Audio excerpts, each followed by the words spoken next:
지금부터 한국사회복지사협회가 주최하는 사회복지사 윤리강령 개정공청회를 시작하겠습니다. 사회복지사 윤리강령 개정공청회 사회를 맡은 한국사회복지사협회 정책기획본부장 박진재입니다. 오늘 수호 통역을 맡아주신 윤남, 이현정 수호 통역사와 함께 인사드리겠습니다.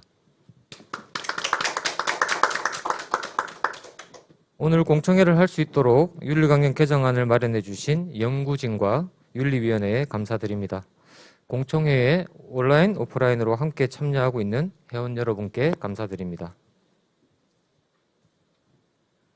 공청회 진행 순서는 개회사, 경과보고, 주제발표, 패널 토론, 참여자 의견 공유 순서로 진행합니다.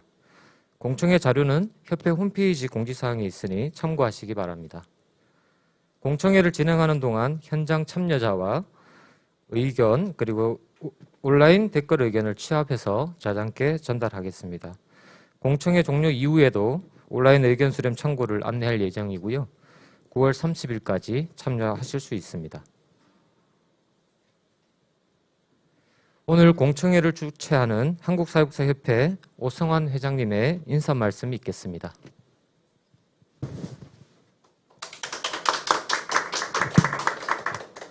안녕하십니까. 협회장 오승환입니다. 두 번의 태풍이 지나가면서 아침 저녁으로 신선한 바람이 부는 계절 가을로 돌아왔습니다. 오늘 협회가 주최하는 윤리강령 개정을 위한 공청회에 참여해 주신 많은 분들께 감사의 인사의 말씀을 드립니다. 우리 윤리강령은 사회복지사가 실천을 진행하는 가장 중요한 행동규범이자 살아있는 문서라고 말을 할 수 있습니다. 1960년 미국 사회복지사협회에서 윤리강령을 제정한 이후 많은 나라에서 윤리강령 제정을 통해 전문직의 실천의 행동 원칙을 안내해 주고 있습니다. 우리 한국협회에서도 1982년 윤리강령 제정 이후에 4차례의 개정 작업이 이루어졌습니다. 2021년 문구 수정을 제외하고 그러나 20년 동안 윤리강령에 대한 개정이 이루어지지 못했습니다. 특별히 급변하는 사회 변화와 현실을 반영한 개정이 이루어지지 못해 사회복지사의 살아있는 행동 관련 지침으로서 활용되고 있지 못한 실정이었습니다. 이에 우리 협회에서 많은 회원님들께서 윤리강령 개정의 필요성을 말씀해 주셨고 2017년 한국사회복지사 윤리강령 개정 필요성과 방향에 대한 연구를 시작으로 올해 윤리위원회에서 윤리강령에 대한 개정의 필요성을 다시 한번 강조해 주신 이후로 저희가 초안을 만들고 이렇게 오늘 공청회를 가지게 되었습니다.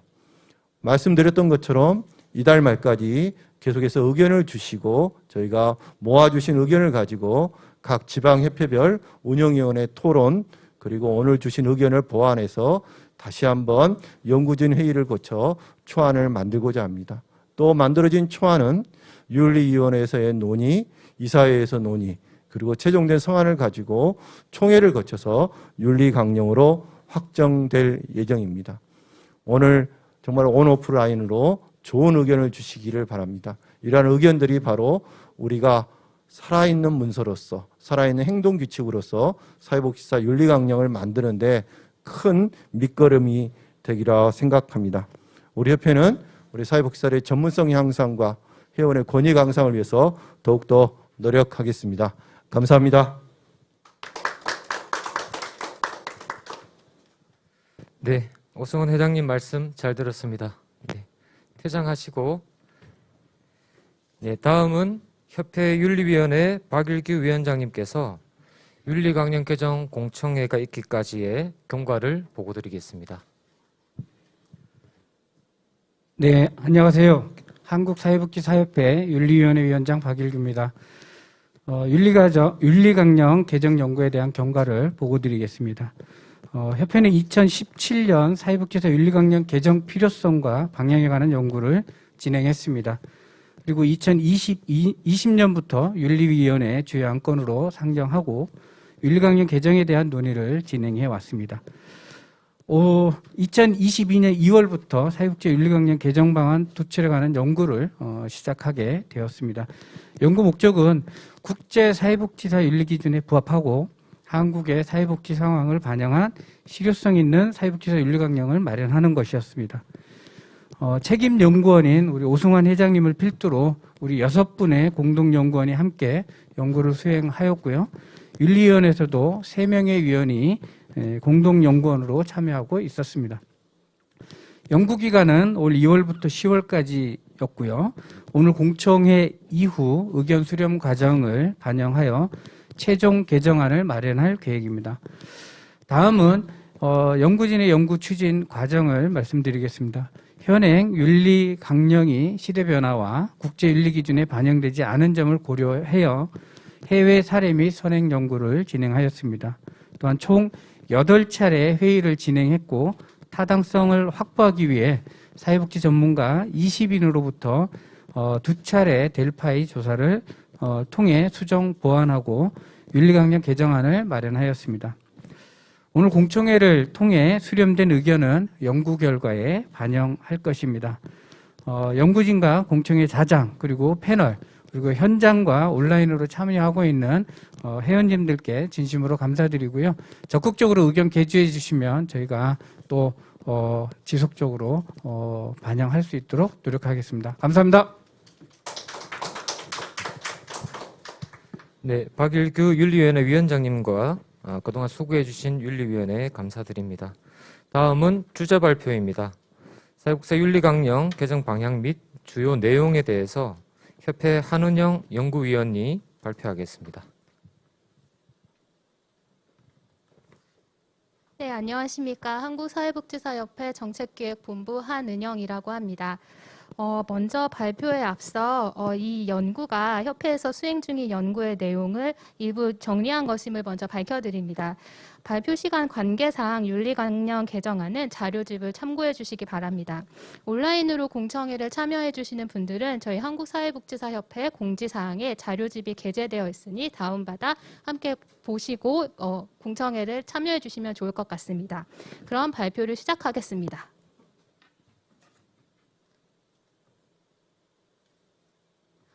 먼저 윤리강령 개정의 필요성입니다. 윤리는 아시다시피 사람이 살아가는데 기본적으로 지켜야 할 도리나 규범을 말합니다. 이때 윤리강령이란 특정 집단이 직업상 준수해야 할 기본적인 윤리강령을 제시해 놓은 것이라고 할 수 있는데요. 그렇다면 사회복지사의 윤리강령이란 무엇일까요? 사회복지 실천의 가치 속에서 윤리적 실천이 가능하게 하려고 구체적이고 규범적인 용어로 제시하고 있는 것을 윤리강령이라고 할 수 있습니다. 즉 사회복지의 가치를 실현하고 준수하는 기준인 동시에 사회복지사의 실천 활동을 규제하는 역할이 윤리강령이라고 할 수 있습니다. 그렇기 때문에 사회복지사가 실천 활동을 하는 데 있어서 윤리강령은 매우 중요한 역할과 책임을 가지고 있다고 할 수 있습니다. 미국 NASW의 2021년 발표한 윤리강령 글을 보면 윤리강령을 살아있는 문서라고 표현을 했습니다. 이 살아있는 문서라는 게 윤리강령이 어떻게 돼야 되는지를 가장 명확하게 보여주는 단어인 것 같습니다. 즉 사회복지 실천 현장의 변화에 대응할 수 있도록 지속적인 수정이 필요한 것입니다. 그렇다면 한국 사회복지사의 윤리강령은 어떻게 되었을까요? 한국사회복지사협회 한국사회복지사의 윤리강령은 1982년에 10개의 조항으로 제정되었습니다.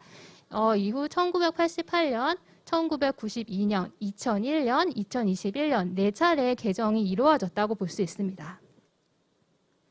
그러나 아까 협회장님께서 말씀하셨던 것처럼 2021년 개정은 하나의 문구만 수정되었습니다. 그래서 전면 개정은 2001년이라고 볼 수 있는데요. 2001년 이후 20년 동안 개정이 이루어지지 않았습니다. 그래서 윤리강령 개정에 대해서 현장과 학계의 요구가 많았습니다. 이런 현장과 학계의 요구를 통해 한국사회복지사협회는 한국사회복지사 윤리강령 개정 필요성과 방향에 관한 연구를 수행하였습니다. 이 연구를 바탕으로 올해 2022년 한국사회복지사 윤리강령 개정안 도출 연구를 수행하고 있습니다. 본 연구에서는 사회복지사 전문직 가치와 윤리적 기준에 부합하고 해외 사회복지사 윤리 기준에 부합하고 한국의 사회복지 상황을 반영하여 실효성 있는 윤리 강령을 도출하는 것을 목적으로 하고 있고 궁극적으로 사회복지 실천 현장에서 사회복지사의 업무 수행에 도움이 되는 윤리 강령을 개발하고자 합니다. 이를 위해서 연구진들은 국내 선행 연구를 많이 찾아보았는데 그중에 일부만 보겠습니다. 장현진 외 연구에서는 윤리 강령 내 여러 조항 중에서 이중 관계에 대해서 분석하였습니다. 고사면 외 연구에서는 사회복지사 윤리 강령이 주로 의무와 책임의 비중을 두어 윤리적 딜레마 상황에서 고려해야 할 다양한 문제를 사정하고 해결책을 제시하는데 총체적으로 직접적으로 도움을 주기 어렵다는 제기를 하였습니다. 또한 발생되는 사건들이 형사상의 문제인 성관계나 성희롱 등과 연관된 경우 순수하게 윤리 문제로 해결될 수 없어 법적 영역에 노출될 수 있음을 함께 지적하였습니다. 또한 클라이언트나 저들이란 단어에도 변경이 필요하다 하였습니다. 2018년 김성호의 연구는 NASW 윤리 강령 변화 과정에 대한 분석을 통해 한국 사회복지사 윤리 강령의 문제점을 지적하고 개정 방향을 제시하였습니다. 현재 그 한국 사회복지사 윤리 강령이 선언문 형식에서 벗어나 다소 실질적이며 현장에 도움되고 사회복지사를 보호할 수 있는 윤리 강령이 되도록 개정이 필요하다고 지적하였습니다. 최명민 외 연구에서는 사회복지사 윤리 강령을 내용적 측면과 구조적 측면으로 문제점을 지적하고 이에 대한 개선 방안을 제시하셨습니다. 그렇다면 해외 사례는 몇 가지만 보면 먼저 미국 사회복지사 윤리 강령입니다. 1960년에 제정되었고 2021년까지 총 9차례 개정되었습니다. 미국 사회복지사 윤리 강령의 경우 개요, 전문, 목적, 윤리적 원칙, 윤리 기준으로 구분되어 작성되어 있습니다. PPT 하단에 보시는 것처럼 윤리적 원칙에는 서비스, 사회 정의, 인간의 존엄과 가치, 인간관계의 중요성, 성실성, 전문성에 대해서 제시를 하고 있고요. 윤리 기준의 경우 클라이언트에 대한 사회복지사의 윤리적 책임, 동료에 대한 윤리적 책임, 실천 현장에서의 윤리적 책임, 전문가로서의 윤리적 책임, 사회복지 전문직에 대한 윤리적 책임, 사회복 전반에 대한 윤리적 책임으로 구체적으로 작성되어 있습니다. 호주 사회복지사 윤리 강령을 보겠습니다. 1957년 임시로 제정되었고 1967년에 채택되었습니다.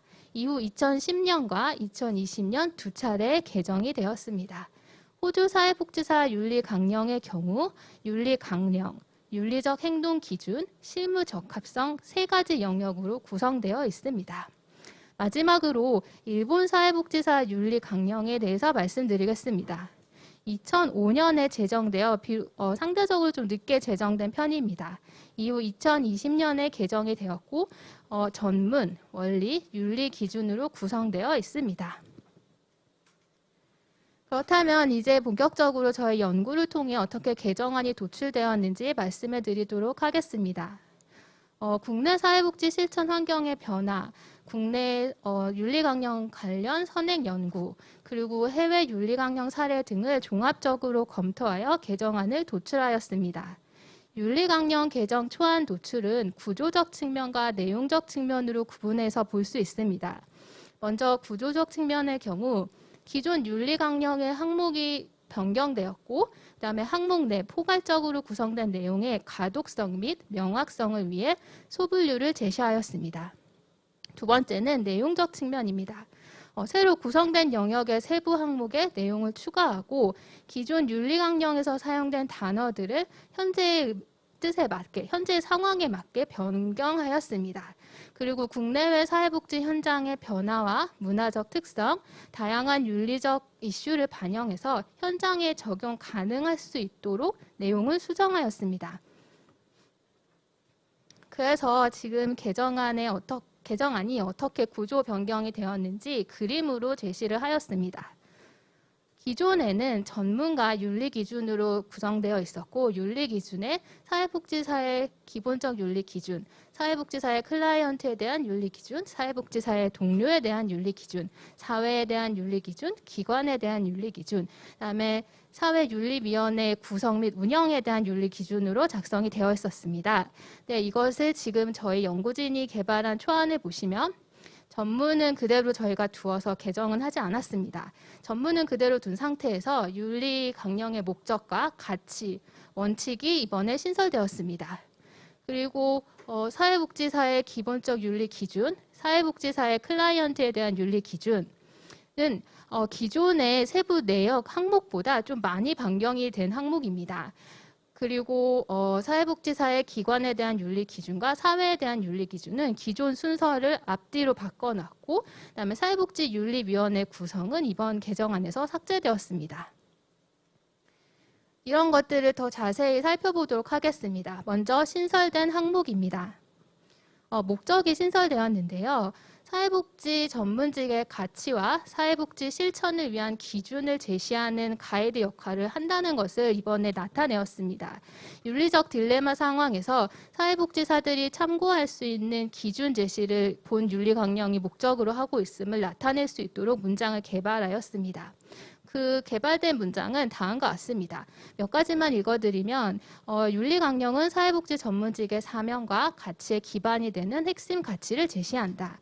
이 윤리강령은 사회복지 전문직의 핵심 가치를 실현하기 위해 광범위한 윤리 원칙을 요약하고 사회복지 실천의 지침으로서 사용될 구체적인 윤리 기준을 제시한다.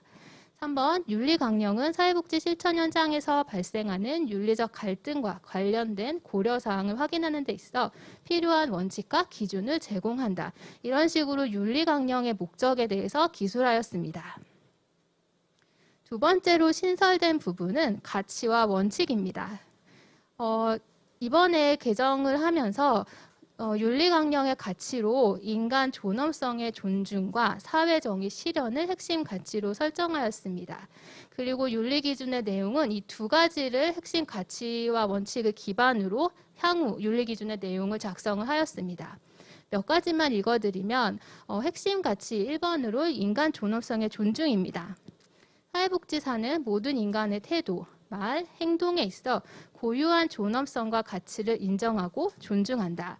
사회복지사는 개인적, 사회적, 문화적 다양성에 유의하면서 보호와 존중의 자세로 개인을 대한다. 이런 식으로 작성을 하였고 핵심 가치 두 번째, 사회정의 실현 같은 경우는 사회복지사는 지역사회 및 함께 일하는 사람들 그리고 사회와 관련하여 사회정의를 촉진하고 차별에 도전한다. 이런 식으로 사회정의를 실현하기 위한 원칙들을 제시하였습니다. 세 번째는 변경 또는 보완된 부분입니다. 첫 번째로 기본적 윤리기준과 클라이언트에 대한 윤리기준의 경우 세분화하고 내용을 보완하였습니다. 동료, 기관, 사회에 대한 윤리기준은 내용을 수정하였습니다. 기본적 윤리의 경우 기존 윤리강령이 전문가로서의 자세, 전문성 개발을 위한 노력, 그리고 경제적 이득에 대한 태도로 구성되어 있었는데요. 그것을 이번에 개정하면서 전문가로서의 자세, 전문성 개발을 위한 노력, 그리고 전문가로서의 실천을 추가하였습니다. 기존에 있던 경제적 이득에 대한 태도는 전문가로서의 실천의 하위 영역으로 들어가게 되었습니다. 클라이언트에 대한 윤리 기준은 기존에는 클라이언트에 대한 윤리 기준, 그 다음에 동료의 클라이언트에 대한 기준으로 구성되어 있었는데요. 그것을 이번에 7개로 구성하였습니다. 클라이언트의 권익 옹호, 클라이언트의 자기 결정권 존중, 클라이언트의 사생활 보호 및 비밀 보장, 정보에 입각한 동의, 기록 정보 관리, 직업적 경계 유지, 서비스의 종결 이런 식으로 구분을 하여 작성을 하였습니다. 동료에 대한 윤리 기준은 동료 슈퍼바이저 항목에 대한 구분을 그대로 유지하였고요. 세부 항목을 추가하거나 문구를 수정하였습니다.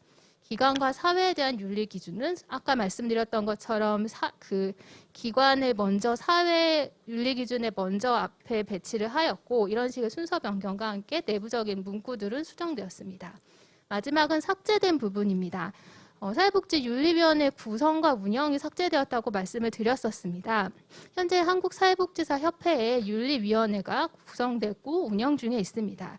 그래서 사회복지윤리위원회 운영과 관련된 사항은 협회 정관에 포함되는 것이 적절할 거다라고 판단하여 이번 개정안에서 이 부분은 삭제되었습니다. 아까 말씀드렸던 것처럼 저희가 연구진이 개발을 한 그 윤리강령 초안에 대해서 델파이 조사를 진행을 하였습니다. 그래서 학계 10명, 현장 10명, 총 20명의 전문가 집단을 구성하였고요. 2차례에 걸쳐 델파이 조사를 진행하였습니다. 델파이 조사의 형식과 내용은 PPT와 같습니다. 저희가 윤리강령 개정안을 도출한 것에 대해서 이게 변경된 것, 신설된 것을 표시해 드렸고 현재 안을 제시를 하면서 이 개정의 사유를 물어보았습니다. 그리고 또 이 개정 사유 대신에 그러니까 전문가 개인이 추천할 만한 수정 문구가 있는지도 함께 여쭤보았습니다. 그래서 저희가 연구진이 개발한 그런 안에 대해서 타당도를 전혀 그렇지 않다, 매우 그렇다, 오점척도로 질문을 드렸습니다. 델파이 조사 데이터 처리 기준은 보시는 바와 같습니다. 객관적으로 정당성을 확보하기 위해서 수치를 기준으로 문항을 유지, 삭제, 수정, 추가, 논의하는 것들을 결정을 하였습니다.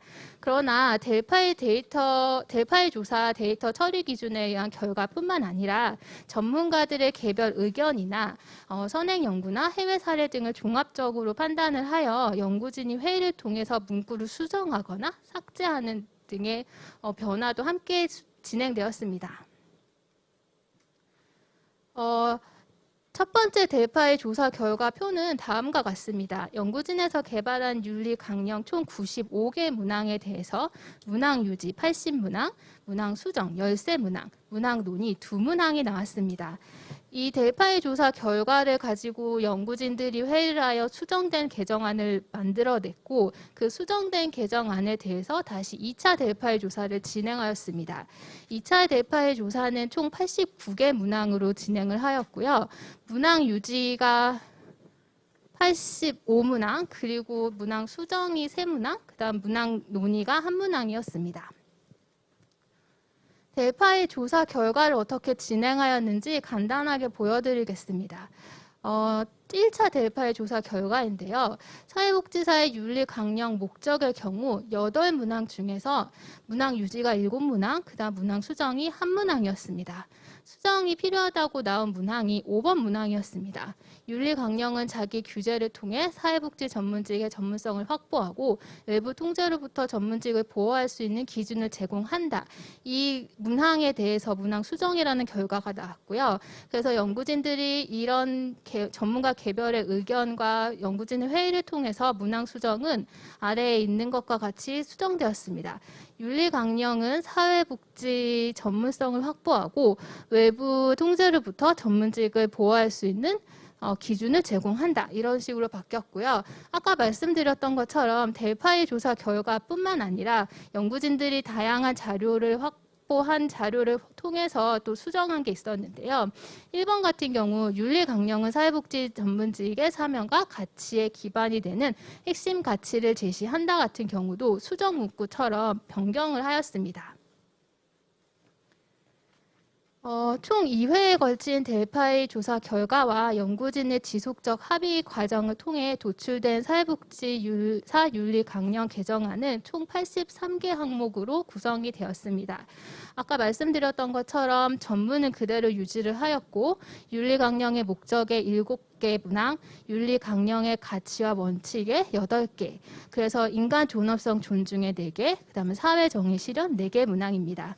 그리고 사회복지사의 기본적 윤리 기준은 아까 보신 것처럼 전문가로서의 자세, 전문성 개발을 위한 노력, 전문가로서의 실천 이런 식으로 나눴고 각각에도 하위로 인간 존엄성 존중과 사회 정의 실현, 그다음에 직무 능력 개발과 지식 기반의 실천 증진, 그다음에 전문가로서의 실천의 품위와 자질, 자기 관리, 이해 충돌, 경제적 이득에 대한 태도로 세분화하였고 각각의 항목별로 문항을 개발하였습니다.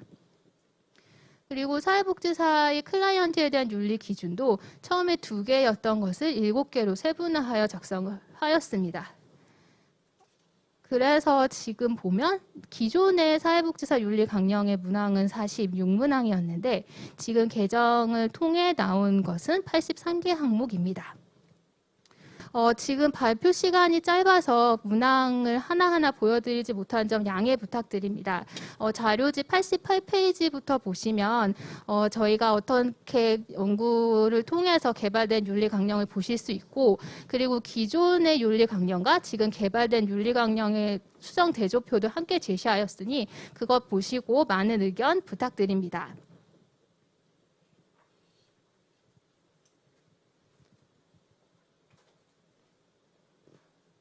네, 감사합니다. 네, 주제 발표해 주신 한은영 연구위원님 수고 많으셨습니다. 개정안을 마련했고 오늘 공청회와 9월 30일까지의 의견 수렴을 통해서 연구진에게 다양한 의견들이 전달될 예정입니다. 다음은 패널 토론 순서입니다. 패널 토론에 참여해 주신 분들은 서울여자대학교의 김아래미 교수님, 대한의료사회복지사협회의 이상진 부회장님, 동천의 집 김영문 원장님, 우리 동네 노인주간보호센터 이혜주 센터장님, 이상 4분이시고요. 오늘 좌장을 맡은 신림종합사회복지관 관장 최성숙 사회복지사를 소개드리겠습니다. 네, 안녕하세요. 반갑습니다.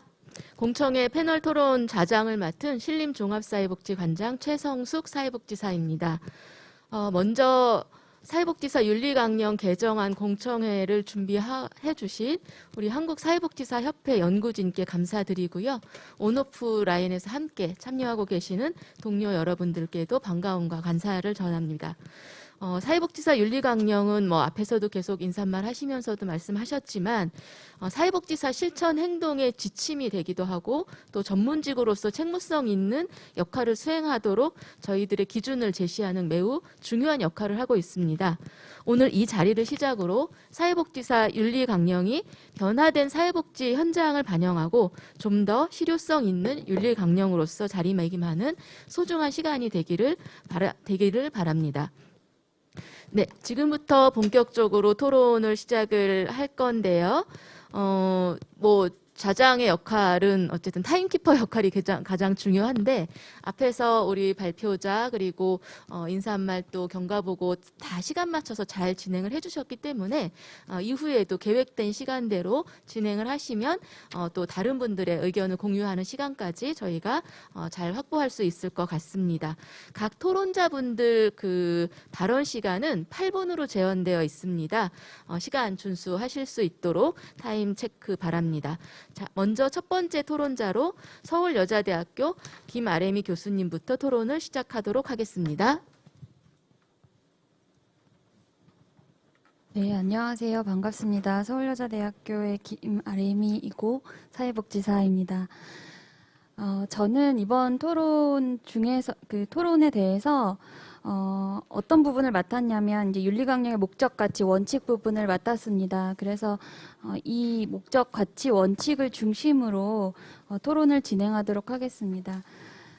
근데 그것에 앞서서 무엇보다 드디어 윤리강령이 개정되는구나 싶어서 일단 무조건 반갑고 너무 기쁘다는 말씀을 먼저 드리겠습니다. 저는 이번 윤리강령의 개정안을 보면서 드디어 윤리강령의 체계성이 확립됐다 이렇게 생각을 했습니다. 왜냐하면 이번 5차 개정의 가장 큰 특징이 이제 윤리강령의 목적과 가치, 원칙을 신설했다는 것인데요. 이것이 이제 기본적으로 어떤 윤리강령이나 이런 데서 가지고 있는 그 구조에 해당하기 때문입니다. 이 윤리강령에 이제 보면 그 목적이 제시가 되어 있는데 이런 목적이 제시됨으로써 윤리강령의 존재 이유, 그다음에 기능 같은 것들이 구체화되었고 이를 통해서 그 윤리강령의 활용도는 높아질 것으로 이제 기대가 됩니다. 그런데 이제 목적뿐만 아니라 가치나 원칙 등이 제시가 되는 것이 되게 중요합니다. 일단 사회복지사라는 집단이 있는데요. 이 집단 같은 경우에는 이제 공동의 미션을 추구한다는 특징이 있고, 이런 미션을 달성하는 아주 기본적인 관리 전략으로서는 그 하위의 비전이나 핵심 가치 원칙들을 제시하는 것이 있습니다. 이 미션이라는 것이 이제 우리의 존재의 이유인데요. 네, 존재의 이유인데요. 이런 미션이 달성되기 위해서는 이제 핵심 가치나 원칙이 필요한데, 이 핵심 가치는 미션이나 비전이 어떻게 달성될 것인지를 알려주는 기준이라고 할 수가 있습니다. 그래서 미션이 달성되기 위해서는 비전, 뭐 핵심 가치 이런 것들이 이제 연결성 있게 이렇게 연결돼 있을 때, 제시될 때 조직이나 집단이 실제로 미션을 달성하기 위한 전략이나 사업들을 실행할 수 있고, 결과적으로는 미션과 비전을 달성할 수 있다, 이렇게 볼 수 있습니다. 근데 기존의 이제 윤리강령 같은 경우에는 전문의 미션과 우리가 달성하고자 하는 그 사회의 모습 같은 것들을 비전으로서 제시를 했지만, 핵심 가치나 원칙 같은 것들이 없었고, 그 전문 이후에 바로 윤리 기준을 나열해 왔다는 점에서 조금 좀 강조하고 싶은 부분이기도 하고 좀 세게 말하는 것 같기도 한데, 미완의 윤리강령이 아니었나 싶습니다. 핵심 가치의 원칙은 기본적으로 짧고 간결해야 집단 구성원들이 항상 그 실천을 할 때 이것을 내재화하고 그것을 실천에 담을 수가 있습니다. 그런데 이제 기존의 윤리 기준 같은 경우에는 클라이언트, 뭐 조직, 뭐 등등 이렇게 매우 그 집단들을, 세부적인 집단을 대상으로 아주 구체적인 기준을 제시하고 있기 때문에 사회복지사가 기본적으로 어떤 상황에서도 지켜야 하는 가치는 무엇인가, 이런 부분에 있어서는 그런 것들을 그 윤리 기준을 통해서는 구체적으로 제시하기는 좀 어렵고, 또 명료하게 제시하기도 어려웠었습니다. 이렇게 구체적으로 제시되어 있었던 윤리 기준 같은 경우에는 상황에 따라서 보고 지침으로 따를 수는 있지만 일상적으로 내재화하기는 좀 어렵다는 한계가 있었습니다. 그런데 이번 5차 개정을 통해서 이 미션 비전과 윤리 기준의 연결고리가 마련되었다는 점에서 윤리강령의 체계성이 비로소 확립되었다, 이렇게 볼 수가 있겠습니다. 제가 작년에 그 사회복지사 역할 정체성 관련된 연구를 진행하면서 다른 나라들의 그 코드 오브 에틱스라고 하는 윤리강령을 좀 살펴봤었는데요. 이 가치나 원칙을 제시하지 않은 윤리강령은 없었거든요. 그런 점에서 빨리 바뀌었으면 좋겠다, 이런 생각을 했었는데, 드디어 이번에 우리도 가치나 원칙을 신설하게 되어서 매우 기쁘게 생각합니다. 목적과 가치, 원칙의 신설에 이제 100% 동의를 하고 있는데요. 이제 그 내용이 적절한 건 조금 다른 문제인 것 같아서 좀 같이 토론을 해보고자 합니다. 일단 먼저 목적입니다. 이제 목적 같은 경우에는 7가지가 제시되어 있는데, 구체성을 확보해서 다양한 사람들이 이 윤리강령을 활용할 수 있게끔 해 놓았습니다. 그리고 이 목적의 내용들은 해외 윤리강령의 내용들하고도 크게 다르지 않고 대체로 유사하다는 점에서 이제 전반적으로는 적절하다, 이렇게 생각합니다. 가치 및 원칙에 대해서 좀 말씀을 드려보겠습니다. 이번 개정안 같은 경우에는 가치로는 2가지, 인간의 존엄성 존중과 사회정의 실현을 제시하고 있습니다. 이 2가지의 핵심 가치는 우리가 1982년에 윤리강령을 처음 제정하고 몇 번씩 고칠 때에도 변함없이 남아있었던 사회복지사가 중요하게 다루고 있는 가치입니다. 그런 점에서 이 2 가치가 사회복지사의 윤리강령의 핵심 가치로 제시된 것에 저도 동의하고 적절하게 선정했다고 생각합니다. 인간의 존엄성 존중 같은 경우에는 이 가치 밑에 제시된 원칙들을 보면 개인에 좀 초점을 두고 있구나라는 거를 좀 알 수가 있고요. 사회 정의 실현과 그 밑에 제시된 4가지 원칙을 좀 보면 사회 구조적 변화는 어떻게 이루어야 되고, 그것을 위해서 우리 사회복지사가 어떻게 집합적인 노력을 해야 되는가, 이런 부분들을 제시하고 있는데, 사회복지의 어떤 주요 대상인 개인과 사회를 이제 균형적으로 고려해서 개인에 대한 인간 존엄성의 존중, 그 다음에 사회구조에 대한 사회정의 실현, 이렇게 두 가지를 고려한 게 아닌가 싶고, 이 구성은 좀 균형적이다라고 생각합니다. 두 핵심 가치 하위에 이제 4가지의 원칙들을 제시하고 있는데, 원칙의 내용들 각각은 적절하다고 판단이 되는데, 이제 이러한 구조, 그러니까 핵심 가치를 2가지만 제시하고 그 핵심 가치 안에 각각 4가지씩의 원칙을 제시한 방식이 약간 해외하고는 좀 상이한 점이 있다고 봅니다. 제가 뒤에 표를 제시를 해드렸는데요. 표가 이제 여기 나옵니다. 이게 이제 제가 작년에 했던 연구에서 좀 찾아보면서 정리했던 겁니다. 가치나 원칙을 제시하고 있기는 한데요. 소위 그 가치나 원칙의 개념은 조금 다르기 때문에 그냥 가치라고만 하겠습니다. 그 가치를 제시를 하는데 2개만 제시한 나라는 거의 없었다. 최소한 5개 이상의 가치들을 제시하고 있고, 이제 그 가치들 안에서 이제 세부적인 어떤 지침을 제시하기 위한 하위의 어떤 원칙 같은 것들을 제시하고 있긴 한데요. 우리가 제시한 가치와 원칙의 내용을 종합적으로 보면 해외에서 제시하고 있는 그 윤리강령의 가치들하고 거의 비슷하기 때문에 그 내용들은 적절할 수 있고 포함되는 게 마땅하다는 생각이 드는데, 이것을 가치로 볼 거냐 원칙으로 볼 거냐, 이걸 병렬적으로 제시할 거냐, 소위 그 위계 구조를 줄 것이냐, 이런 부분은 우리가 좀 고민해 볼 필요가 있다는 생각이 듭니다.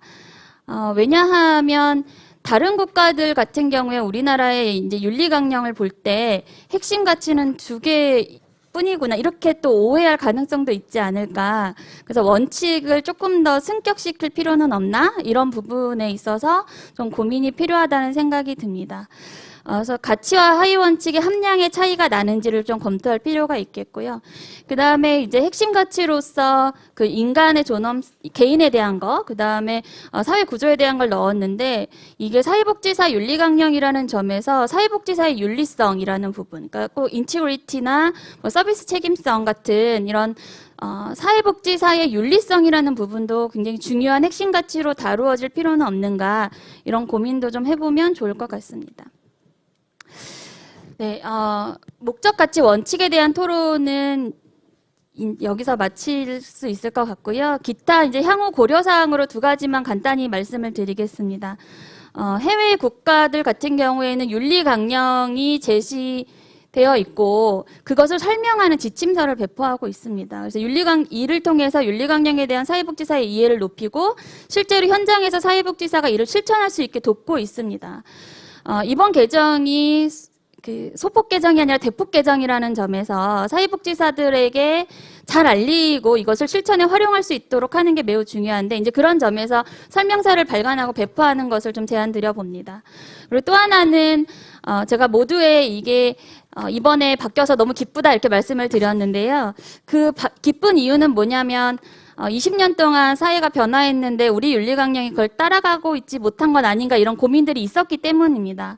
근데 앞으로도 사회는 계속 변할 것이기 때문에 20년마다 바꾼다기보다는 사회 변화가 언제 이루어지는지를 계속 보고 그것에 따라서 윤리강령을 때에 맞게 우리가 개정하는 것이 필요하지 않을까, 이 부분을 마지막으로 제안 드리면서 토론을 마치도록 하겠습니다.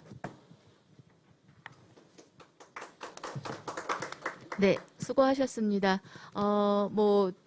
정해진 시간 딱 맞추어서 잘 발표해 주셨고요.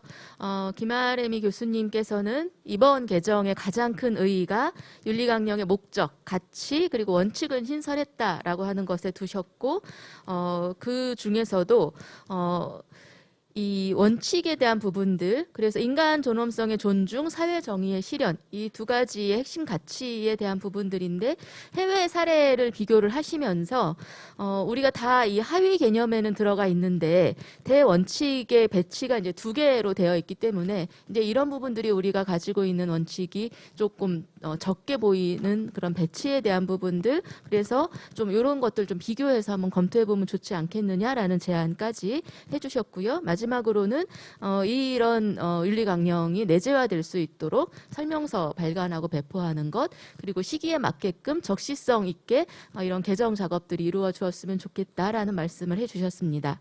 다음으로는 대한의료사회복지사협회 이상진 부회장님 말씀을 청해서 듣도록 하겠습니다. 예, 안녕하십니까. 대한의료사회복지협회 부회장 이상진입니다. 먼저 귀한 자리에 토론자로 참석할 수 있게 돼서 개인적으로 큰 영광이기도 하고 또 많은 분들에게 감사 인사를 전하게 돼서 다행이라고 생각합니다.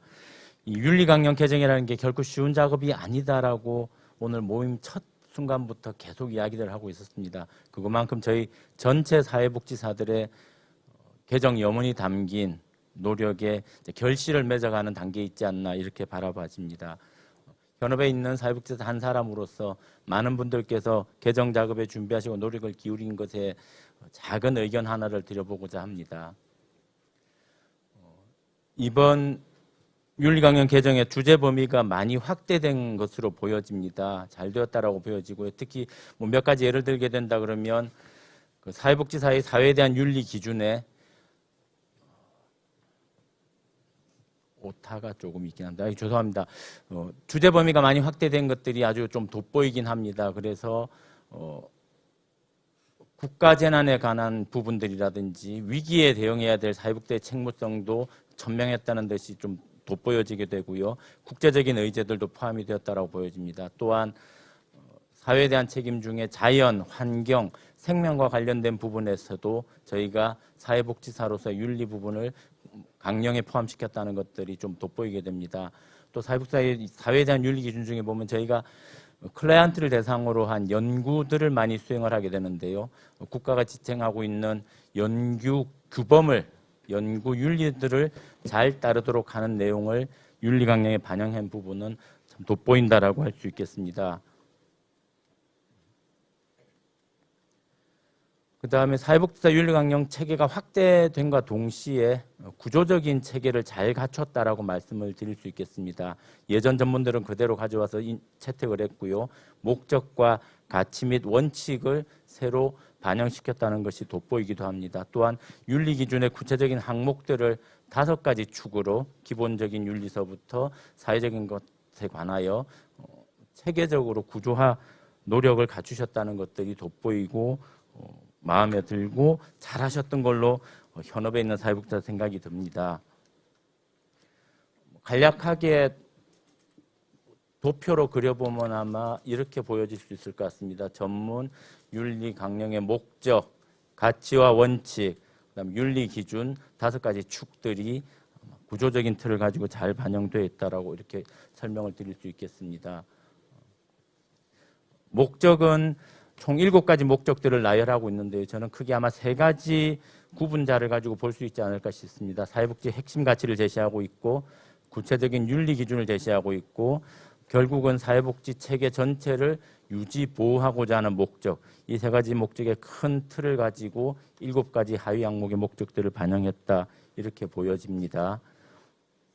가치와 원칙 중에 핵심 가치로 2가지를 천명해 주셨고요. 좀 전에 토론자분께서도 원칙과 가치 구분이 좀 더 필요하지 않나라는 제언들을 주긴 하셨는데 우선은 사회복지가 지향해야 될 가장 절대적인 원칙, 인간 존엄의 존중이라는 부분과 사회정의 실현을 큰 축으로 제시를 하고 있고요.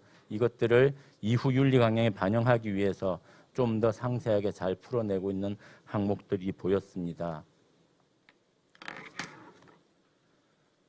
윤리 강령들은 총 5가지 축들로 이루어져 있고요. 상당히 구조적으로 잘 나눠져 있다라고 생각이 되고 또 각 항목들 간에 여타 항목과의 관계성들도 좀 더 가질 수 있는 부분들도 보이지 않나 이런 내용들이 좀 보이긴 했었습니다.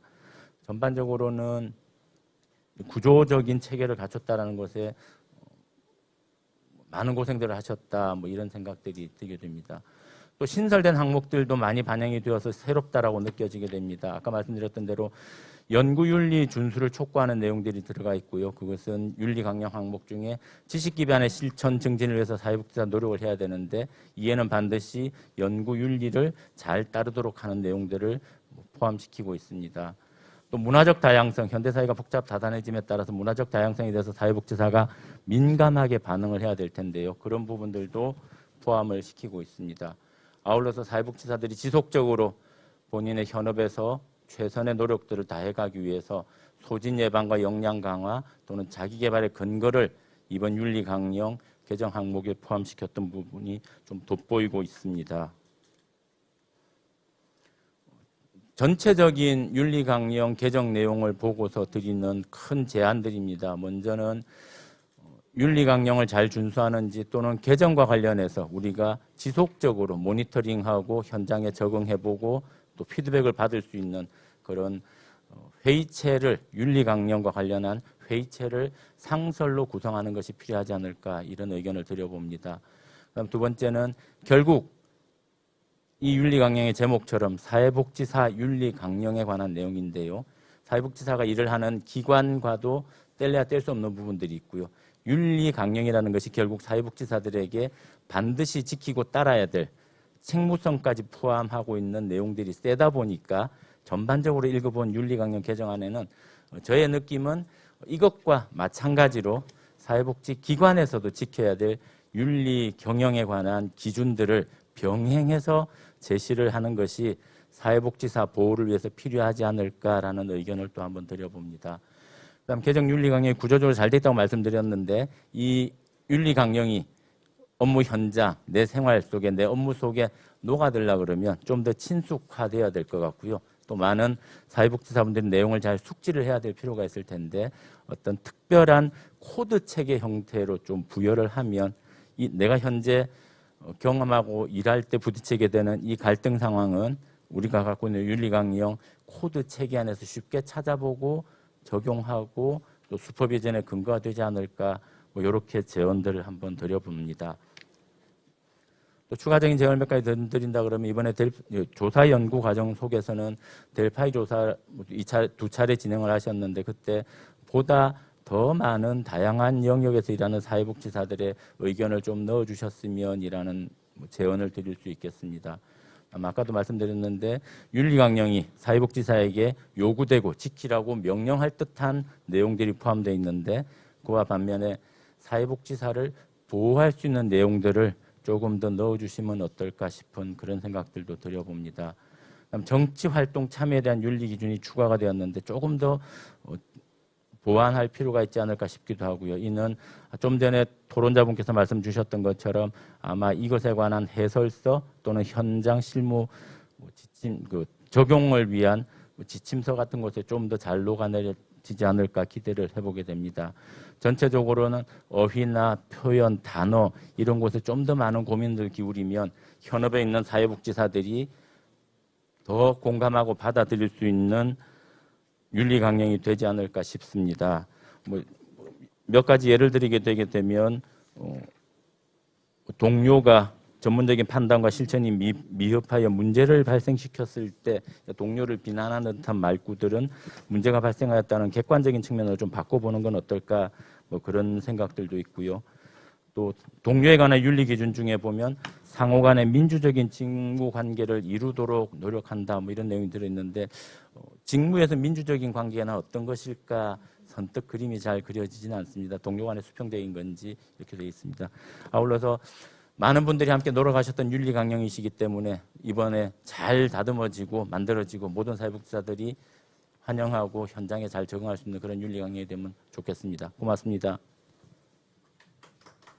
네, 이상진 부회장님 수고 많으셨습니다.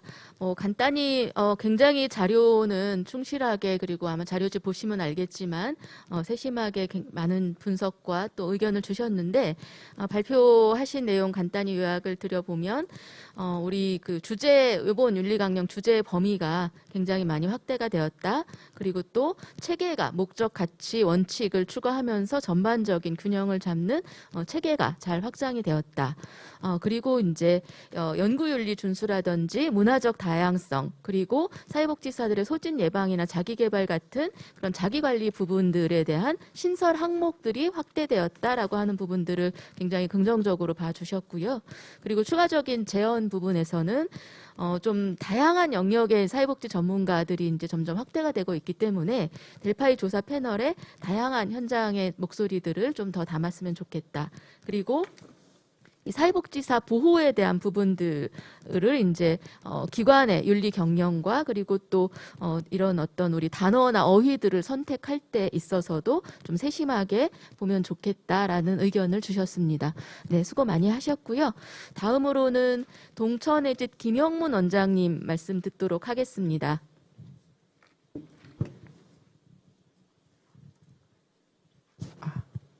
만나뵈서 반갑습니다. 사회복지사 클라이언트에 대한 윤리 기준의 토론을 맡은 동천의 집 김영문입니다. 사실은 굉장히 짧은 제가 죄송합니다. 네. 굉장히 짧은 시간 안에 그동안 많은 고민을 해왔던 결과가 나온 것 같아요. 저희가 윤리강령 보면서 아마 많은 분들이 사회복지 윤리강령이 있지만 실제적으로 저희에게 이런 의문들을 가졌을 것 같아요. 우리 안에서 윤리강령이라고 있는데 현장에서 실제적으로 진행을 할 때 이걸 가지고 기준을 삼아서 어떠한 판단을 내리기는 굉장히 어려웠다. 그런데 윤리강령 개정에 가장 준비하면서 많이 했던 게 살아있는 문서가 되었으면 좋겠고 현장에서 직접 움직이는 실제적인 근거가 되는 일들이 되었으면 좋겠다라는 이야기들을 회장님도 말씀하셨고 이 연구를 담당하셨던 연구위원께서도 말씀해 주셨고 토론자들도 그런 말씀들을 해주시는데 이 짧은 시간 안에 이 내용들이 들어오지만 실제적으로 저희가 현장에서 부딪히는 일들 속에서 어떠한 판단을 가지고 이 일을 진행해야 될까 클라이언트를 만날 때 어떤 마음으로 이것들을 준비되고 문제가 생겼을 때 어느 관점에서 판단을 해야 될까라는 그 기준선을 세울 수 있도록 기초를 잘 준비해 주신 것 같아서 감사드립니다. 그래서 사실은 클라이언트 윤리 기준 보면 정말 많이 바뀌었어요. 20문항, 준비된 문항은 20문항이었지만 실제적으로 이제 17문항으로 2개 영역에서 7개 영역. 그래서 각 영역에 따른 구체적인 실천 윤리 지침이 항목이 구성되어 있어서 그리고 또한 요즘 개인 정보라든가 다양한 것에 있어서의 시대적 변화에 대한 반영도 해주시고요. 그리고 중복돼서 불필요했던 것들은 또 이제 삭제도 해주셔서 실제적으로 클라이언트 윤리 기준은 정말 많이 변화된 그 강령인 것 같아요. 근데 이제 제가 그래도 토론자라서 제 역할이 아마 있잖아요. 그래서 다시 한번 이제 생각해보고 싶은 이야기들이 좀 있는데 각 조항과의 관계 충돌이 좀 있는 것 같아요. 이제 기본적 윤리 기준이에서 대표적인 건 이해와 충돌과 기본적 윤리 기준의 이해 충돌항과 클라이언트의 권익 옹호항 같은 경우는 대표적으로 보이는 그러니까 그 내용에 대한 충돌이라고 생각하는데요. 이제 전문가 실천에서 제3항에서 이해 충돌에 있어서 가항에 보면 사회복지사는 클라이언트 이익을 우선으로 고려하고 이렇게 돼 있거든요. 근데 사회복지사의 클라이언트 윤리 기준에서 제1항에 클라이언트 권익 옹호에 있어서는 사회복지사는 클라이언트 이익을 최우선의 가치로 삼고 행동하며 이제 우선적 고려를 한다는 말과 이 최우선의 가치로 삼고 행동한다는 말이 비슷하게 보일 수도 있지만 사실은 이건 깊이 들어가면 굉장히 다른 이야기가 될 수 있는데 이러한 부분들이 아마 뒤에 있는 아동 소수자 취약자의 이해와 권리가 같은 이제 클라이언트의 다양한 구성들이 있기 때문에 이럴 때 어떠한 위치에 서는가 사회복지사라서 그 부분들을 강조하다 보니 뒤에 이제 클라이언트 권익 옹호에 있는 기본적인 것들은 사회복지사는 클라이언트의 권익을 최우선으로 한다라는 그것과 이제 충돌되는 것이 전에 이제 앞에 아마 실천에 대한 입장에 사회복지사 입장으로 봤기 때문에 이 부분들에 대해서 양쪽을 상호 보완하지 못했던 것 같아요. 그래서 이 부분뿐만 아니고 이제 그 기본적 윤리 기준에서는 저희 클라이언트 영역에 있어서의 직업적 경계 이 영역 부분과도 굉장히 상호 보완되어야 되는 내용들이 좀 더 깊숙이 있거든요. 그래서 각 조항들과 서로 조금씩 봐주셨으면 어떨까? 그렇게 해주면 조금 더 보완이 될 것 같고요. 그 다음에 이제 용어에 대한 정의가 좀 제시되었으면 좋겠다. 이건 왜냐하면 이제 그 중에 하나는 직업적 경계 유지나 아니면 그 기본적 윤리 기준에 있어서에 대한 때도 동일한 용어들이 나오는데 정보통신 기술로 인해서 클라이언트와 소통하지 않아야 된다라는 그런 내용들이 있어요. 근데 실제로 이제 이 정보통신 기술이라고 하는 거는 단순하게 소프트웨어의 개념이 아니고요. 이게 이제 사전적 용어라든가 일반의 보편적인 게 사용될 때는 소프트웨어와 하드웨어가 공존되는 이야기거든요. 이 두 개를 합쳐서 정보통신 기술이라고 이야기하고요. 사전 쪽에서 봐도 정보기술과 통신기술을 합한 용어로서 하드웨어, 소프트웨어, 통신기술을 종합적으로 활용한 정보와 전략 수립, 정보 관리, 정보와 이런 모든 내용을 함축하는 내용이라고 되어 있어요. 근데 이제 저희 그 직업 경계 유지의 6항에 2조 보면 사회복지사는 업무 외에 클라이언트와 정보통신 기술을 사용한 의사소통을 해서는 안 된다라고 여기는 아마 여기서 있었던 거는 이제 약간 통신 기술에 관계된 것들에 대한 하드웨어적인 것이 아니고 소프트웨어적인 내용들 같아요. 메일이라든가 SNS라든가 다양한 것들을 사용하지 않았으면 좋겠다라는 그런 의미인데 현장에서의 이런 것에 대한 해석에 대한 기준들을 조금 더 명확하게 아니면 이 내용에 대한 부분들을 조금 더 구체화하는 부분들이 필요한 것 같고요. 그런 내용뿐만 아니고 정보 처리 기술을 이용한 권리 침해 아마 개인 정보에 대한 관계된 거인 것 같은데 이것도 이제 이 부분도 단순히 정보 처리 기술이라든가 이런 것뿐만 아니고 다양한 현장에는 조금 더 변화적인 것들이 좀 더 많거든요. 이런 부분들에 대해서 조금 더 고려해서 아마 아까 이것을 위한 해석집이라든가 실제적으로 진행하는 그런 곳에서 용어 정의가 좀 더 들어가주면 이 부분들은 해결될 것 같습니다. 그리고 이제 제가 조금 더 많은 고민을 했던 내용은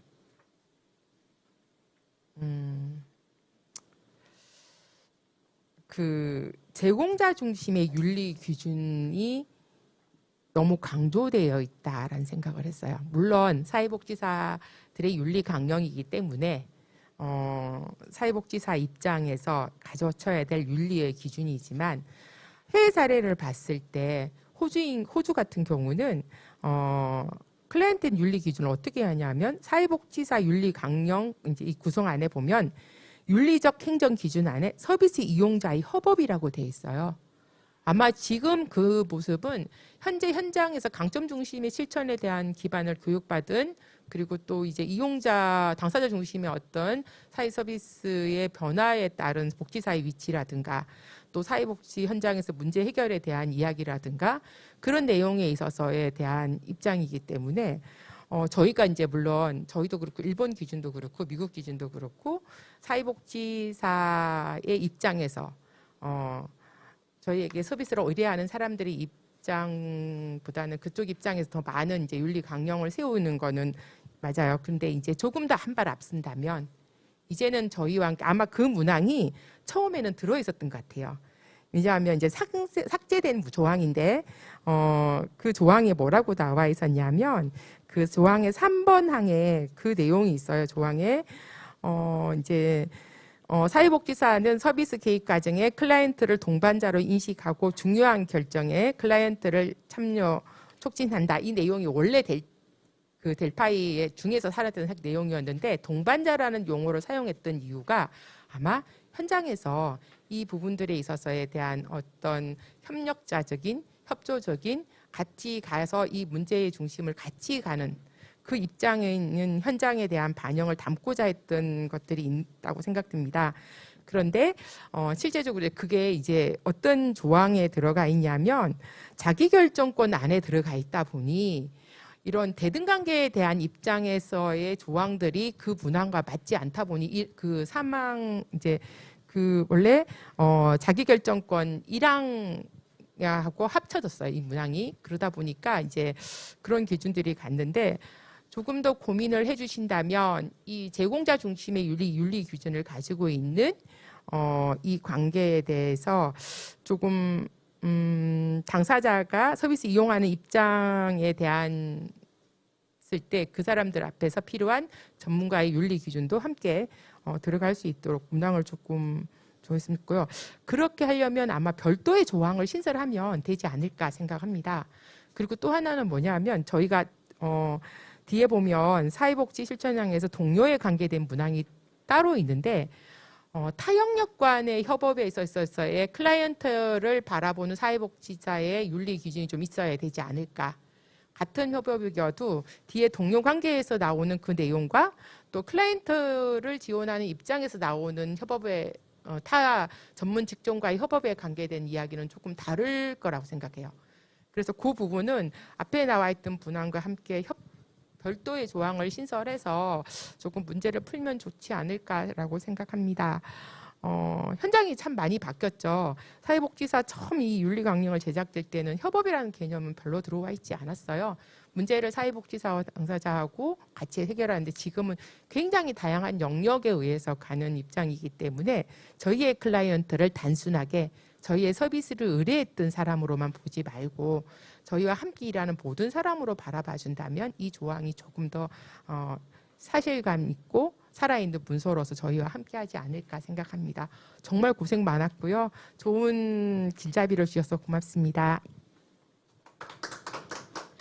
네, 김영문 원장님 아마 현장에서 실제 클라이언트하고 만나면서 일을 하시면서 직접 생생하게 이렇게 느끼시는 부분들이 그런 양쪽의 입장에서 내용들에 대한 의견이 있으셨던 것 같습니다.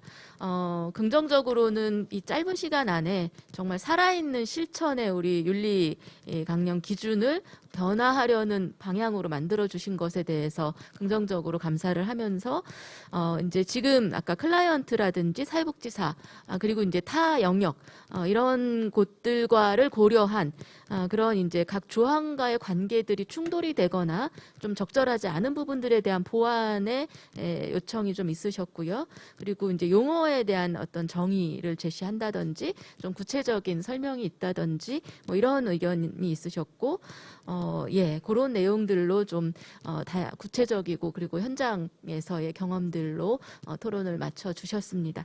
네, 이제 마지막 토론자이십니다. 우리 동네 노인주간보호센터의 이혜주 센터장님 토론 듣도록 하겠습니다. 네, 반갑습니다. 동료, 기관, 그리고 사회에 대한 윤리기준 토론을 맡은 우리 동네 노인주간보호센터 이혜주라고 합니다.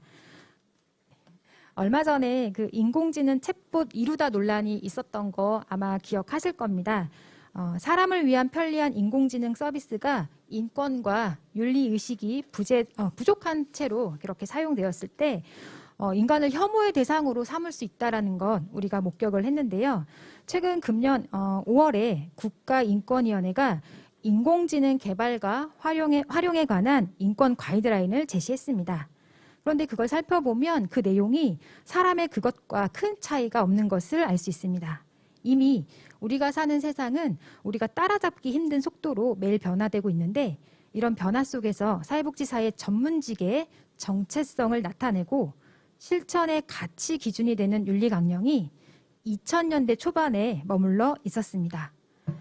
늦은 감이 있지만 한국사회복지사 윤리강령 개정 연구 노력에 반가움과 또한 감사함을 표하는 바입니다. 시대성과 현장성이 떨어진다는 비판도 있었지만 연구진들의 노력으로 시대에 맞지 않는 조항은 폐지가 되고 또 현장의 목소리에 귀 기울여 주셔서 조항이 새롭게 신설되거나 용어의 적절성을 보완하는 등 최선의 노력이 이제 결실을 앞두고 있습니다. 사회복지사들은 현장에서 다양한 노력으로 우리가 클라이언트를 위해서 애쓰고 있는데요. 우리가 이렇게 할 수 있는 어떤 이유는 그것이 이제 인간의 존엄성 그리고 사회 정의가 사회복지의 본질이기 때문이라고 저는 생각을 합니다. 그런 본질을 우리 윤리강령에서 명확하게 제시해 줌으로써 사회복지사의 어떤 전문직으로서의 위치가 확고해질 수 있다고 생각합니다. 일반 국민의 신뢰감 획득도 가능할 뿐만 아니라 우리와 함께하는 클라이언트로부터 신뢰감 확보도 가능하리라 여겨집니다. 특히 이번 개정안에는 전문 외에 윤리강령의 가치 그리고 원칙에서 인간 존엄성의 존중 그리고 사회정의 실현 두 가지 원칙을 신설해서 더욱 체계적인 윤리 강령이 될 것으로 기대하고 있습니다. 윤리 강령은 또한 사회복지사가 처하게 되는 다양한 윤리적 딜레마 상황에서 의사결정에 필요한 기준을 제시해 줍니다.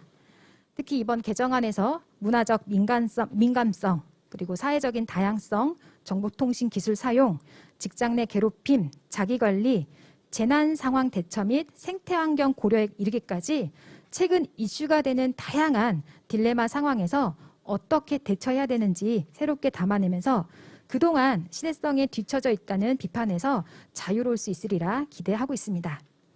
이렇게 중요한 의미를 담고 있는 사회복지사 윤리 강령의 개정안을 환영하면서 제가 살펴본 사회복지사의 동료에 대한 윤리기준, 그리고 기관, 사회에 대한 윤리기준 개정안에 대해 몇 가지 제안을 드리려고 합니다.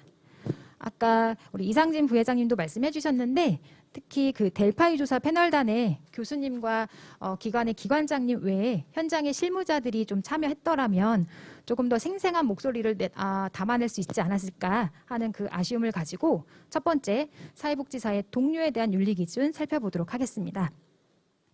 개정안의 1항과 2항, 3항에서 어떤 큰 틀의 변화보다는 용어들이 일부 수정되면서 중복의 내용을 좀 지양하고 가독성을 높여주었습니다. 그리고 개정안에서 세 가지의 내용이 새롭게 신설되었는데 정보통신 기술을 사용한 비윤리적 행위를 금지하고 또 동료의 부당한 조치를 목격했을 경우 원조를 하도록 명시했고 또 동료를 괴롭히거나 부적절한 성적 행동의 가담, 용인을 금지하는 내용이 담겨 있습니다. 2019년 7월부터 시행된 직장 내 괴롭힘 금지법으로부터도 알 수 있듯이 사실 우리 현장도 이 법으로부터 자유로울 수 없다고 생각합니다. 클라이언트의 인권을 지키고 그것을 위해 노력한다면 당연히 나와 함께 일하는 동료의 인권을 지키는 것도 매우 중요합니다. 개정안에 이렇게 새롭게 명시함으로써 시대 변화를 담아낸 것을 환영합니다. 두 번째, 슈퍼바이저 영역을 좀 볼 텐데요. 전체안은 일부 용어를 수정하거나 문맥상을 좀 다듬어서 가독성을 높였습니다. 그런데 개정안 2항, 3항, 4항에서 표현하는 그 슈퍼바이지가 사회복지사와 수련생, 실습생을 모두 포괄하는 용어인지 좀 확인이 필요할 것으로 보여집니다. 그러니까 슈퍼바이지가 일반적으로 슈퍼비전을 받는 일을 지칭하는 용어를 할 때 사회복지사도 슈퍼바이지에 속합니다.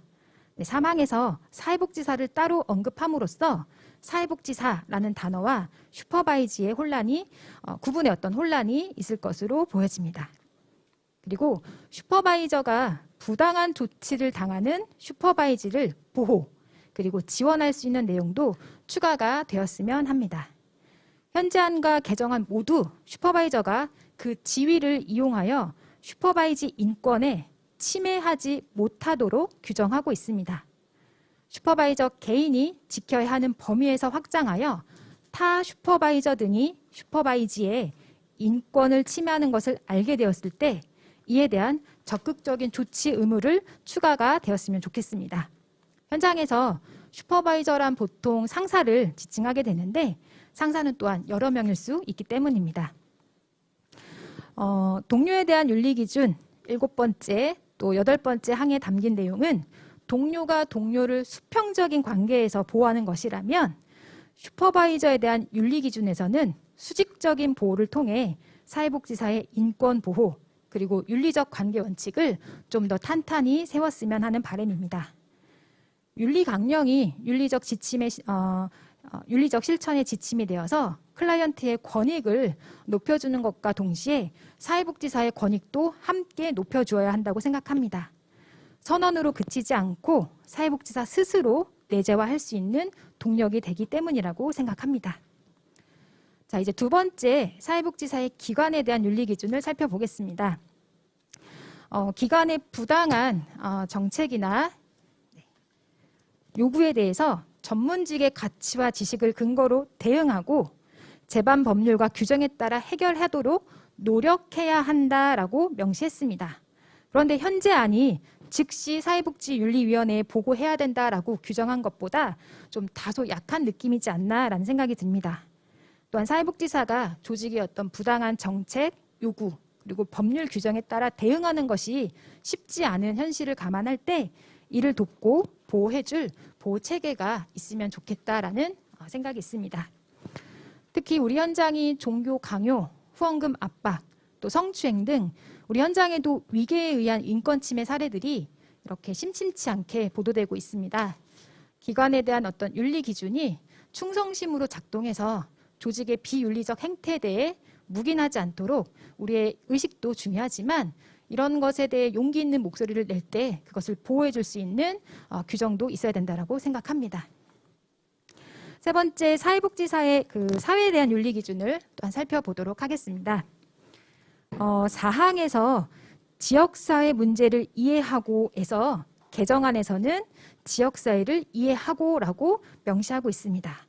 이게 뭐가 달라졌을까 싶지만 클라이언트가 처한 문제 또는 그를 둘러싼 지역사회 문제를 무조건 해결의 시각으로 바라보는 것이 아니라 이해의 시각으로 확장했다라고 저는 생각합니다. 사회복지사가 문제를 모두 없애줄 수 있느냐? 그럴 수 없지요. 문제가 있어도 클라이언트가 그 마을에서 살만한 삶을 살 수 있도록 지향하고 있습니다. 그것은 우리 개정안에 보면 내용 중에 서로 도우며 함께 살아가도록 이란 문장에서 확인할 수 있습니다.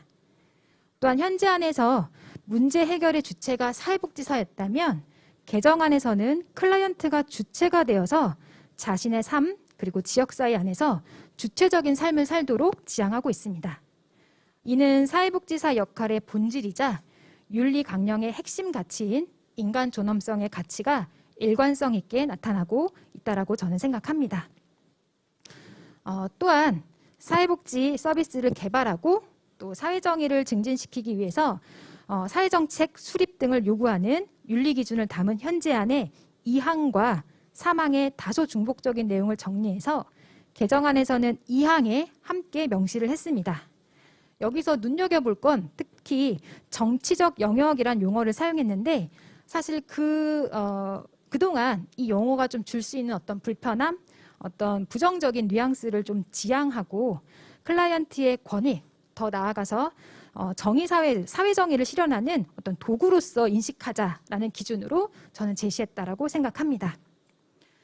또한 코로나19 재난 앞에서 우리는 오프라인 방식에 기반을 둔 사회복지 현장의 소통 방식은 변화를 요구하는 도전을 많이 받았습니다.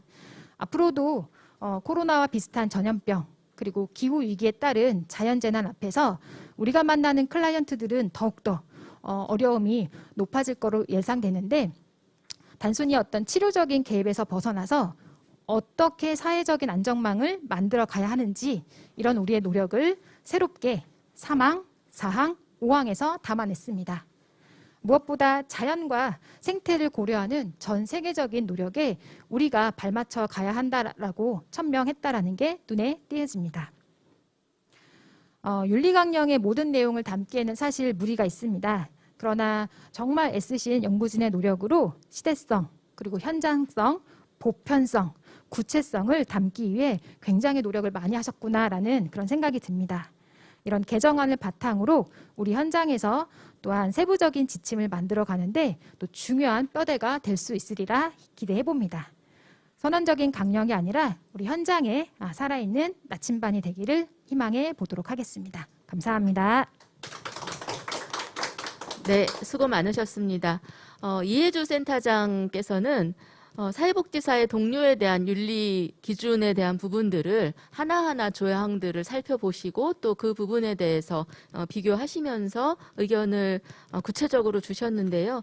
요약해 보면 동료 기준에서 정보통신 기술 사용에 대한 비윤리적 행위 금지라는 이런 새로운 조항의 신설이 이제 시대를 좀 잘 반영한 부분들, 그리고 동료의 인권을 지키는 내용들이 또 새롭게 들어간 것들이 시대 변화 사항들을 좀 반영했다라고 보셨고요.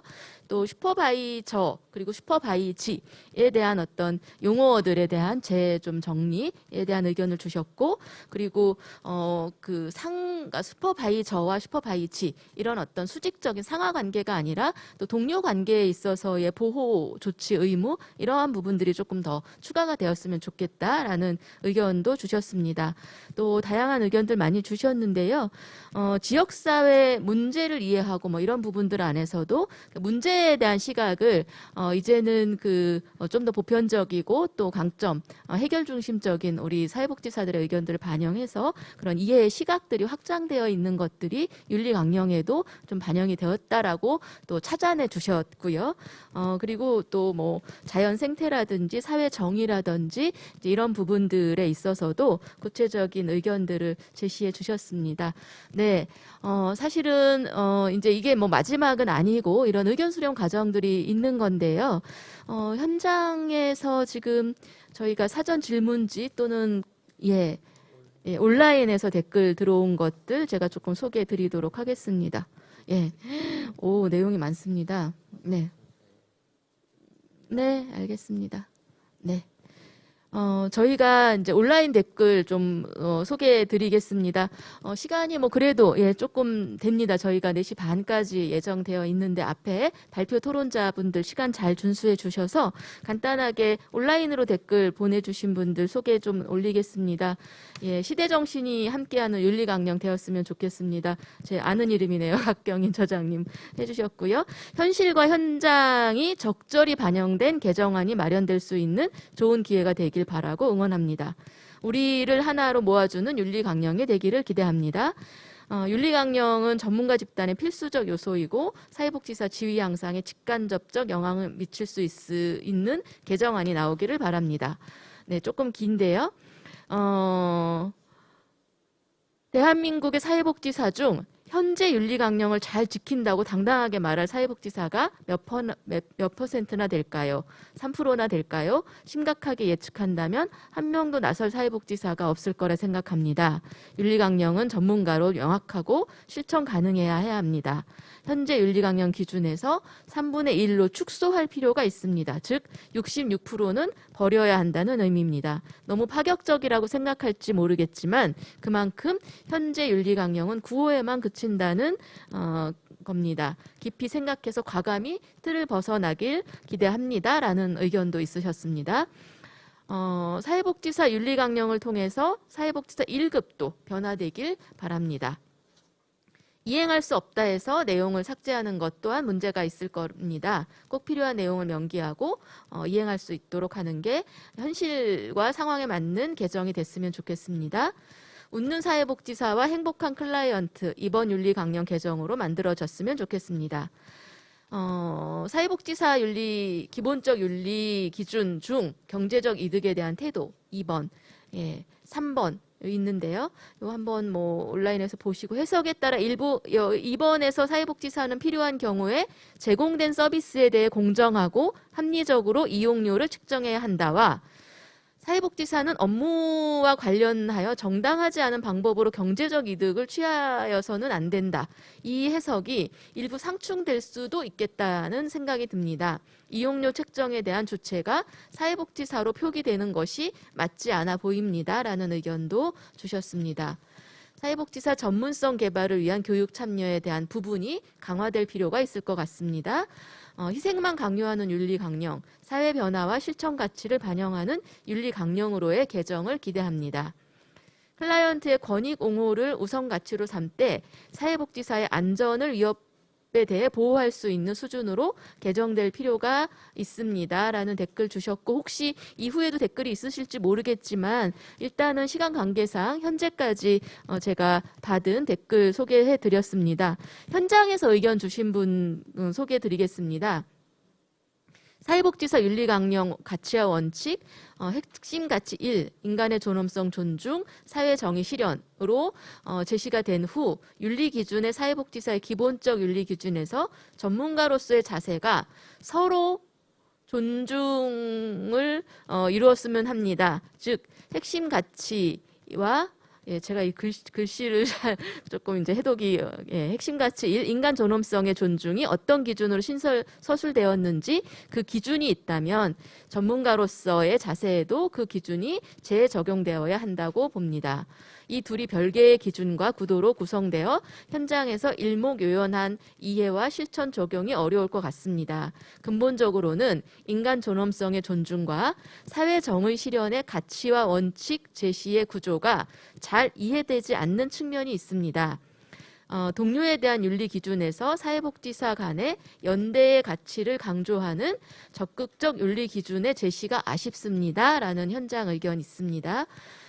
그리고 경상북도 사회복지사 협회의 김우찬 아마 제가 알기로는 사무처장님인가? 그런 거 알고 있는데, 가치와 원칙에서 핵심 가치를 인간 존엄성과 사회 정의로 구분하여 정리하는 것은 동의합니다. 다만 사회복지사에게 사회 정의는 무엇인지 규정하는 것이 필요하다고 봅니다. 사회복지사에게 정의롭지 못한 상황이 명확해야 사회 정의 실현을 위한 노력에 구체성과 당위성이 부여된다고 생각합니다.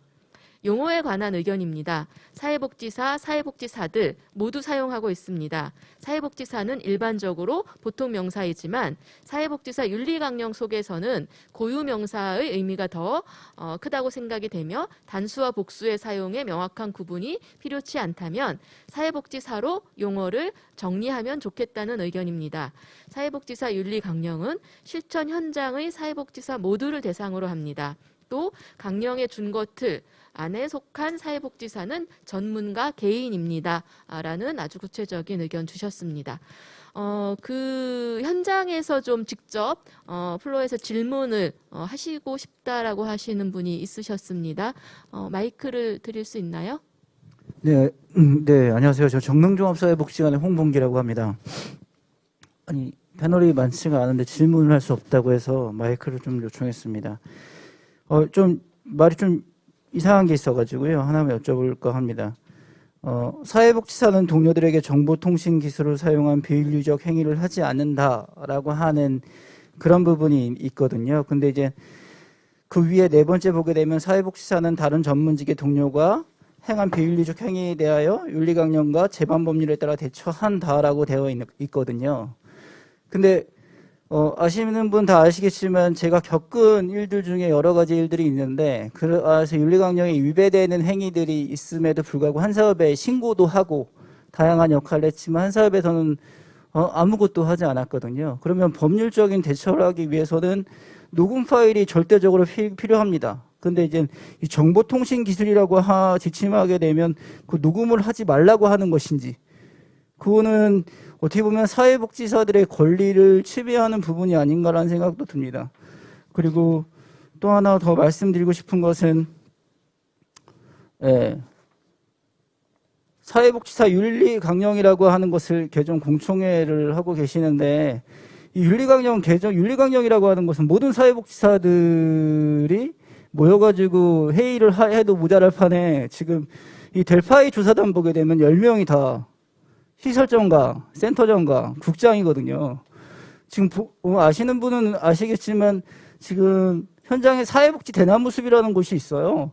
그곳에 올라오는 글들을 보게 되면 정말 말도 안 되는 일들이 벌어지고 있거든요. 이 일이 사회복지 현장에서 일어나도 되는 일인가 싶은 일들이 벌어지고 있는데 그것을 이것에 반영하라는 것은 아니지만 그러한 일들에 화살이 돌아가고 있는 사람들이 센터장과 부장들, 사무국장들인데 그런 분들이 모여가지고 지금 사회복지사 윤리강령을 개정하고 하고 있다는 것들이 조금 맞지가 않는 부분인 것 같아서 말씀을 드리고 싶었습니다. 다음에 좀 기회가 된다면 현장에 있는 사회복지사들의 이야기도 듣고 그리고 사회복지사 안에 노동조합도 존재합니다. 노동조합의 이야기도 좀 충분히 들어야 되는 것은 아닌가라는 생각이 듭니다.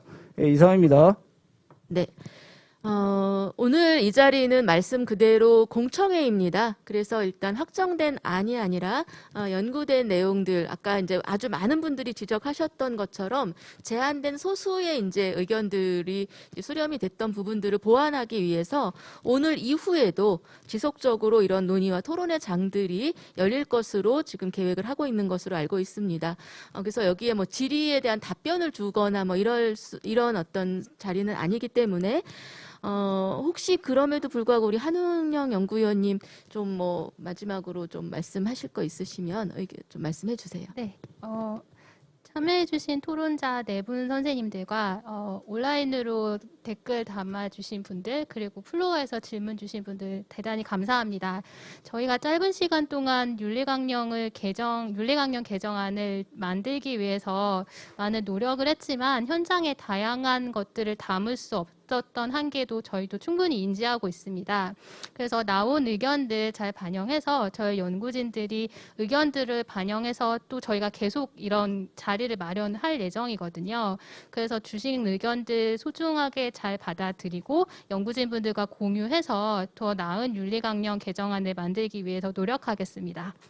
네, 감사합니다.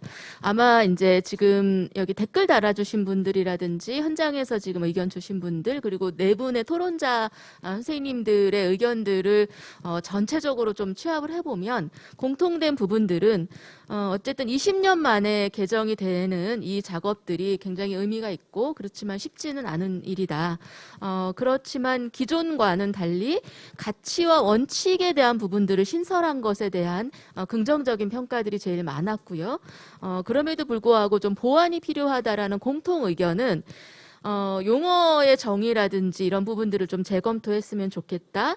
그래서 또 이런 부분들이 현장에 조금 더 잘 적용이 되고 활용할 수 있는 설명서 또는 해설집 이런 부분들을 좀 마련을 했으면 좋겠다.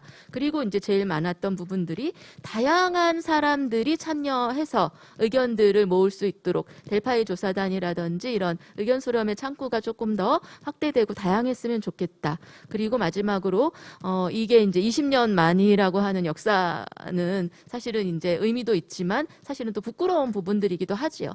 시대가 이렇게 빠르게 변하고 있기 때문에 시적절한 그런 개정들이 지속적으로 될 수 있도록 했으면 좋겠다로 많은 분들이 공통된 의견을 주셨던 것 같습니다. 네, 말씀드린 것처럼 오늘 공청회를 시작으로 함께 고민하고 논의하는 자리들은 지속적으로 있을 예정이고요. 그 과정에서 우리 많은 사회복지사 동료 여러분들께서 함께 의견 주시고 다양한 목소리 내주시면 우리의 일이잖아요. 감사할 것 같습니다. 오늘 토론을 준비해 주신 토론자분들 그리고 함께 의견을 나눠주신 동료 사회복지사 여러분들께 다시 한번 감사드리면서 오늘 공청회는 여기서 마치도록 하겠습니다. 모두 고생 많으셨습니다. 감사합니다. 네, 차장님과 토론자 여러분 수고하셨습니다. 현장과 온라인으로 참여해 주신 분들께도 감사드립니다. 토론 의견 수렴은 9월 30일까지 별도로 계속 진행되니까요. 회원 여러분의 많은 참여를 바라고요. 아까 현장 질의해 주신 회원님 말씀처럼 다양한 의견들이 수렴될 것이고요. 시도협회별로 논의 구조가 있습니다. 그리고 윤리강령 최종 개정은 대의원 총회에서 완성되는 것이지 이 토론의 결과에 따라서 연구 결과가 나온다고 해서 완성되는 것이 아니기 때문에 시도협회와 중앙협회 차원에서 더 많은 논의를 통해서 대의원 총회에서 최종 결정하는 것으로 이해해 주시고 참여해 주시면 되겠습니다. 이상으로 사육사 윤리강령 개정 공청회를 마치겠습니다. 감사합니다.